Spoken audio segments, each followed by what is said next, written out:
I thought so.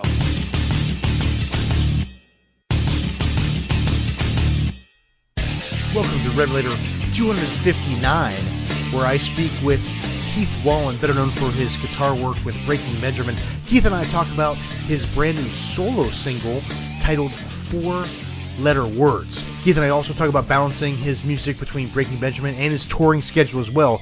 Without further ado, here is my interview with Keith Wallen. Joining me here on the Revelator Show at this time, the one, the only, Mr. Keith Wallen. How you doing, man? I'm doing great, man. How are you? I'm doing well, and I appreciate you, cutting some time out here. And I think, we were kind of talking before we got started, and I think a lot of people will probably recognize you from Breaking Benjamin, but which is awesome. But you have some solo stuff going on right now, and I actually had the privilege. I live in the Nashville area, so being in Nashville, you kind of get in the bubble where there's just so much happening and there's so much going on. I had the privilege of seeing you perform solo, I think almost 2 years ago now, at the Mercy Lounge, and I got to photograph you there. Wow. And I've actually photographed you with Breaking Benjamin several times as well. So it's nice to kind of bring you full circle and get a chance to talk with you. I know you haven't probably got a chance to do a lot of solo stuff recently. You have, the new single out, which we can talk about. But what's the biggest challenge for you, kind of separating your solo stuff from the Breaking Benjamin stuff? Well, first off, dude, thanks for coming to the show and supporting me, man. I appreciate it, and the great photos. I guess as far as the separation there, it's kind of a different kind of style of music. I love rock. I've always been a big fan of just heavy guitar and just heavy music in general.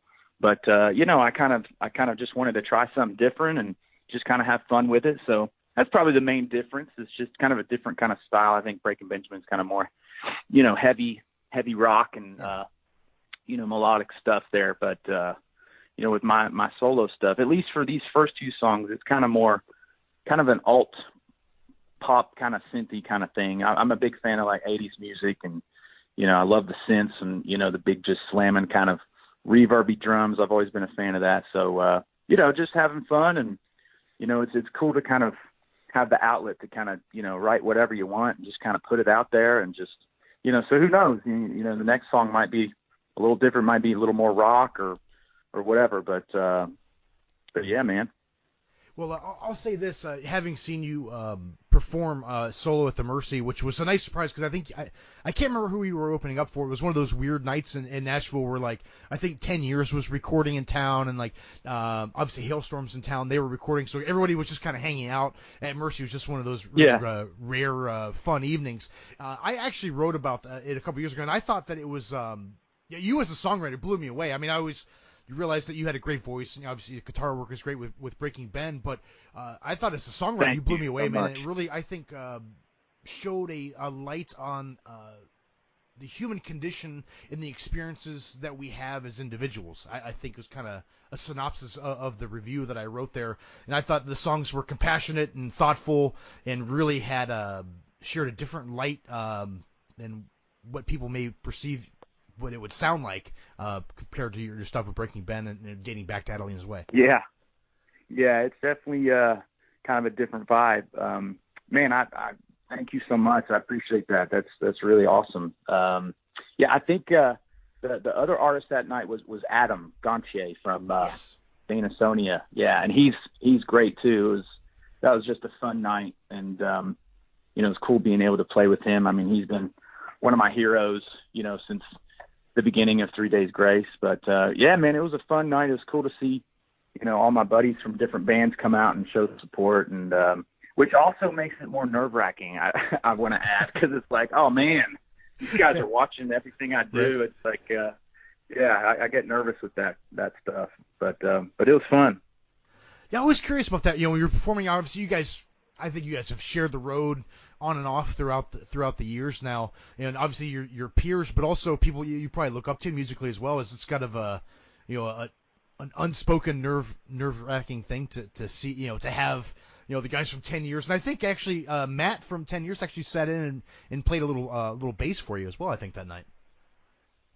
Yeah, he actually he played a little guitar there. Yeah, it it's so crazy to me to be in this kind of just position, being able to play shows and with peers and people that I honestly have looked up to. I mean, you really said it. It's just surreal. Every day I just kind of look around. I'm just like, can't believe I'm here. I can't believe I get to do this and be able to play with these people that I look up to and that are friends that I've become friends with. So it's really great. And obviously it's fun to kind of be able to get on stage and jam some stuff out with these folks. It's just cool. I never would have imagined that this would happen, when I was a little kid trying to learn how to play guitar to be where I am now. And it's just really cool. I'm super grateful but I'm still, still hungry. I'm still hustling and still trying to write as much as I can and just keep it going, so. You mentioned learning to play guitar as a kid. Do you remember the first guitar you bought with your own money? The first guitar that I got was a hand-me-down from, actually, no, it wasn't. My friend let me borrow one for a while, and I kind of learned how to play a few little things. And then for Christmas, my oldest brother, got me an acoustic guitar, and man, I wore that thing out. I probably played every Metallica song that, every Alice in Chains, everything that I could learn on that. I that was the one. And then eventually, I upgraded and got some nicer stuff. Right. Over the Those years. Sponsors help out, right? Oh my gosh, it helps out tremendously. But, I had my first one, my real baby is, and I still have this one, and I got it on my 18th birthday from my parents. It was it's a Martin D1, just a regular, just kind of dreadnought, standard kind of guitar. But man, it still sounds great. I love it. I got to get the binding fixed on it. It's kind of falling apart. It's been through camping trips and you name it, in trailers and on tours. But I love it. It's special to me for sure. Right on. I appreciate you sharing a little background there as far as your brother and your first instruments and everything. Now, the single, the first, I guess not the first single, but the second single that just recently came out here at the back end of October, titled Four-Letter Words. Video is out as well. The video is fantastic, and you even kind of mentioned it in the press release there as far as the imagery used in the video. Was that something you and the director had kind of talked about that you wanted to kind of portray and kind of really get some real high quality imagery along with the song? Yeah, definitely. The director is great. She helps me with a lot of my social media stuff. Her name's Courtney Della Fiora, and she really had some great ideas, and we really just kind of brainstormed together and kind of came up with some content ideas. She really kind of took the reins and kind of threw a lot of ideas my way that I just thought were great, and it really wasn't too hard to kind of see where she was going with it. But really, we just wanted to kind of have some crazy imagery that kind of signifies just like all the just distractions and I don't know, just dealing with life in general. There's situations that may come up that are just frustrating and you don't know how to handle, and sometimes you just want to be like, shouting a four-letter word in your mind, just kind of whatever you can do to kind of deal with it, and get through. But yeah, it was a lot of fun. Lots of just dancing around in front of a projector. It was cool.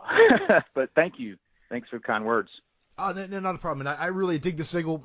Now, obviously, you have two singles out right now that that have come out in the last couple months. Are you looking at maybe releasing an EP at the back end of the year or the first part of the year, or are you looking at maybe even doing a full length at some point? I've been asked that a lot, and so far right now, the plans are not specifically to release an EP or an album, but to continue to release singles. I think at this point, that's kind of all I have time for at the moment. I've just been really busy with Breaking Ben, and it's been amazing. So I kind of try to just, whenever I have time, I record and get something recorded and, eventually put it out kind of one at a time. but I don't think I'm gonna have enough songs to kind of put on an album. I think, I mean, maybe if at the end of the year, at the end of a little bit of time, there might be a full album's worth of singles that I've released. And at that point, it's like, all right, well, here's an album. But the plan is to just kind of release it one at a time and just kind of keep the thing growing and eventually get out there and play some more shows. Well, I'm sure it's very hard to balance your touring schedule with Breaking Benjamin and then, writing stuff solely, as a solo artist, and then trying to juggle all that stuff, especially at the back end of the year. Curious about this now. Do you ever play something or have a chord or a riff or something that you're working on solo, and then Ben hears it and like, hey man, why don't we do that for Breaking Benjamin? Does that ever happen?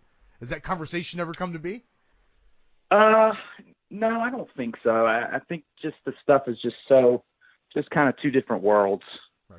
I kind of, whenever it's like kind of something that's I have in mind for Breaking Ben, it's definitely a noticeable different sound than something that I would write for myself, and vice versa. And I kind of like that separation. But it's no one's gonna, all of us in the band, we're not gonna not work on something that we don't think that is cool or is a good idea. I think we're all very open and open to everybody's kind of ideas. If someone's got a good idea, it's like, man, let's work on it. Let's take it down the rabbit hole and see what it, turns into. I have a bad habit. I say a lot. So sorry about that. I did another interview. It's been a pleasure to kind of chat with you a little bit as far as the solo stuff, and then obviously bring up some of the Breaking Benjamin stuff as well. Now for you personally, I don't know what your guys' touring schedule is right now, but is for the back end of the year, when you're done, obviously you guys have done like a huge cycle and everything, obviously working with the solo stuff. Are you going to take some time off at the back end of the year and maybe work on some more solo singles? Is there anything in the works as far as maybe a single release? I think we're kind of planning the next one, but I don't know exactly when that's going to be. I would say it would probably be first quarter of next year.